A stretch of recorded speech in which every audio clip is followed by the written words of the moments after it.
there is a reason your old life had to collapse. According to Carl Jung, your psyche has a way of sabotaging what is false to make room for what is true. If you've hit a wall, it's because your soul is demanding a complete rebuild. Let's explore the 3 stages of Jungian recovery that turn a breakdown into a breakthrough. You didn't see it coming, or maybe you did and just couldn't stop it.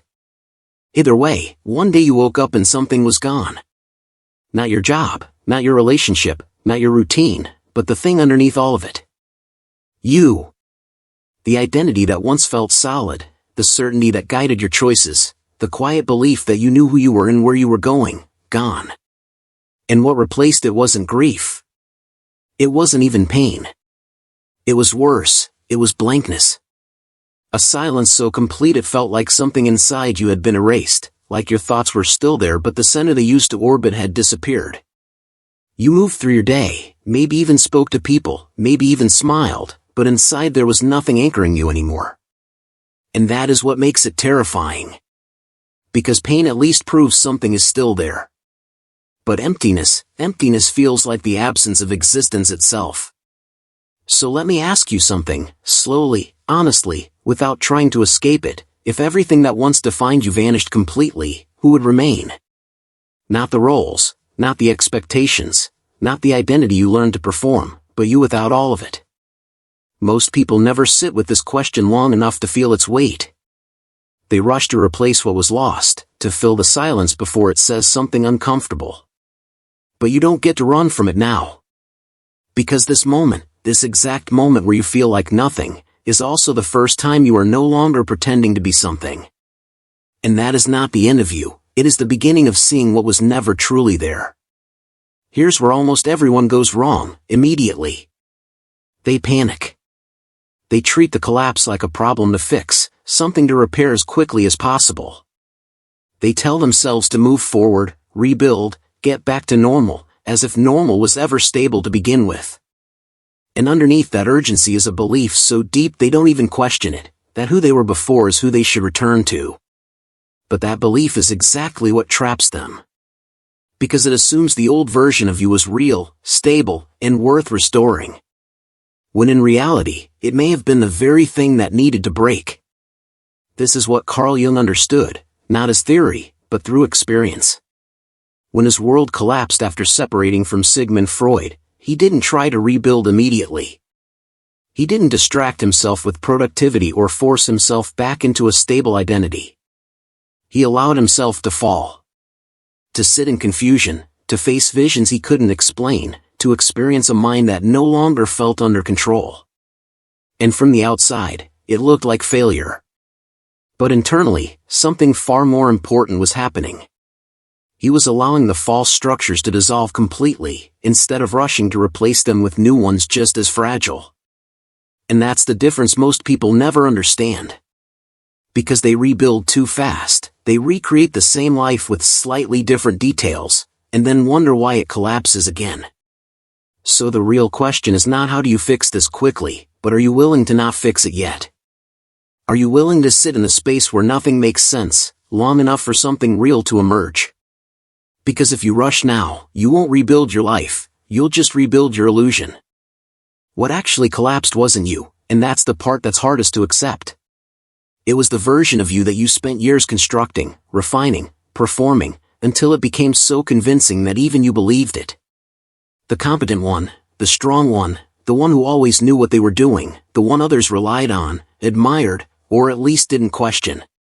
Jung called this the persona, the mask you wear to survive in the world. And the mask itself isn't the problem. Everyone has one. It helps you function, connect, adapt.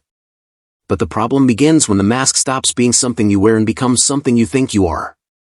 Because then everything depends on maintaining it. Your worth, your identity, your stability, all tied to a performance you can't afford to drop.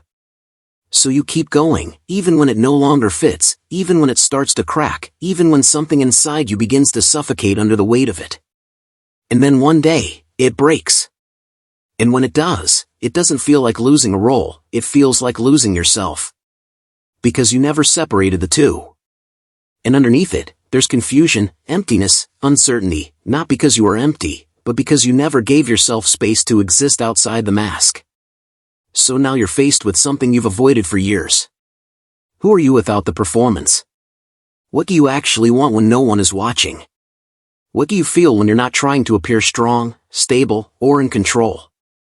Because the collapse didn't destroy you, it stripped away what wasn't you. And what's left, even if it feels like nothing right now, is the first honest version of yourself you've seen in a long time. Your collapse didn't start the day everything fell apart, it started long before that. In the quiet signals you ignored, in the tension you dismissed, in the subtle discomfort that kept appearing but never got your full attention. Maybe it was a feeling that something wasn't right, even when everything looked fine. Maybe it was exhaustion that sleep couldn't fix, or a sense of disconnection you couldn't explain. You told yourself it was normal, that this is just how life is, that everyone feels this way. So you adapted, you pushed it down, you kept going. But those signals weren't random. They were messages.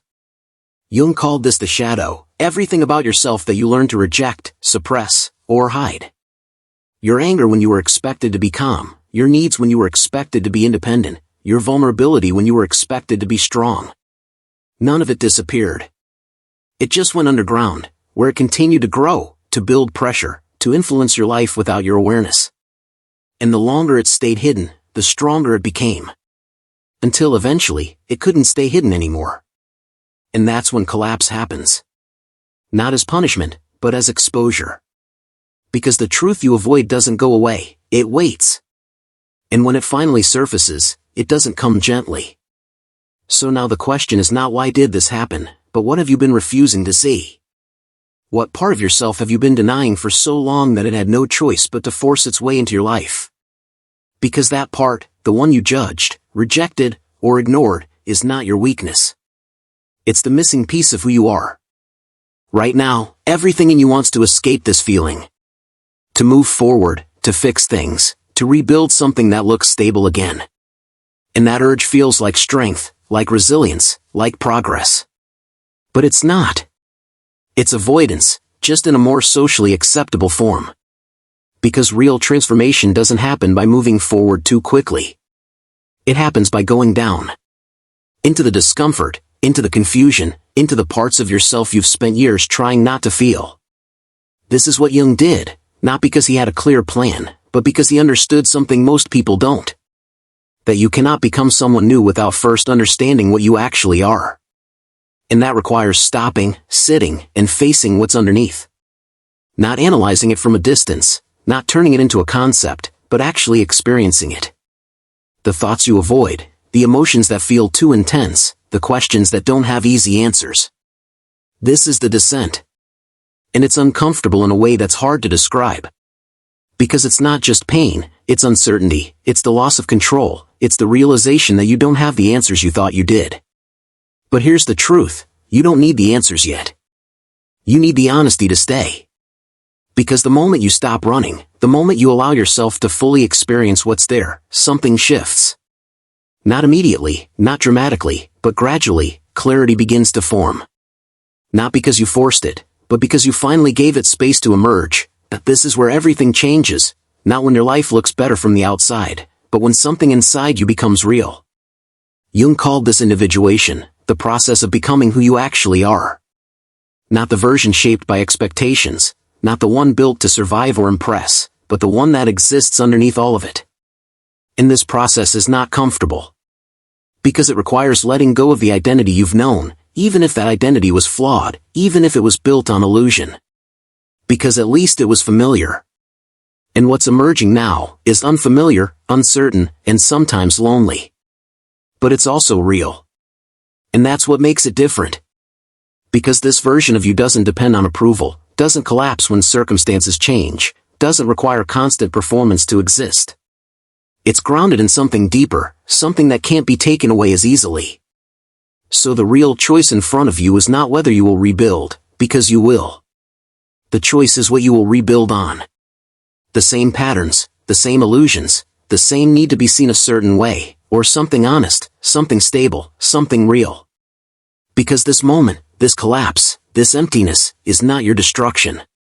It's the removal of everything that was never truly you. And what comes next, if you allow it, is not a return, but a transformation.